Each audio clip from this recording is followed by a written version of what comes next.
Sa iba pang balitang abroad, naglabas ng kampanya ang Estados Unidos laban sa International Criminal Court upang hadlangan ang kakayahan itong suriin ang mga opisyal ng Amerika. Ang paghadlang ay layon umanong protektahan ang soberanya ng US dahil walang jurisdiksyon ang International Court sa Amerika. Nagbabalik si Son Santiago para sa balita.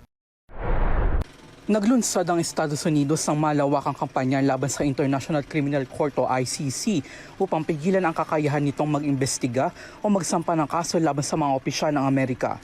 Sa isang video statement, sinabi ni US Secretary of State Marco Rubio na sinusubukan umano ng ICC na ilagay ang sarili nito sa ibabaw ng mga national governments. Halfway across the world, there's an institution that calls itself the International Criminal Court. But as we speak, the ICC and its friends are waging a war against our country, not with bullets or missiles, but with statutes, compacts, and the force of so-called international law. The American people never agreed to any of this, and they never will. Ayon kasi kay Rubio, layunin ng hakbang na protektahan ang soberanya ng Amerika at iginiit niyang walang ligal na jurisdiksyon ng ICC sa kanilang mamamayan. Independence is our birthright. We will never let foreign bureaucrats take that away from us. This administration will not sit by as the ICC and its allies seek to threaten our people. If they believe they can deprive us of our sovereignty, we will teach them the full meaning of American resolve.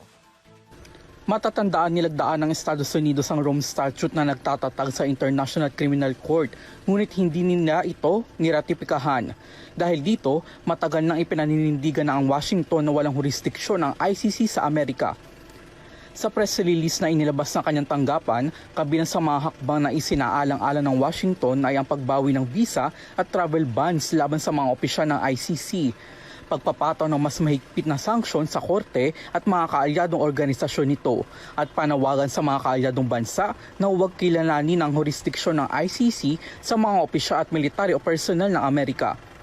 Sinabi rin ng US State Department na hihikayatin nito ang mga partner countries na umatras sa pagiging miyembro ng ICC. Matatandaan din na ang kaugnayan ng ICC sa US ay makaraang patawan ng administrasyon ni US President Donald Trump ng sanctions sa ilang opisyal ng ICC matapos maglabas ang korte ng arrest warrant laban kay Israeli Prime Minister Benjamin Netanyahu kaugnay ng sigalot sa Gaza. Para sa Euro TV News, ako si Son Santiago, sumasaludo sa bawat Pilipino.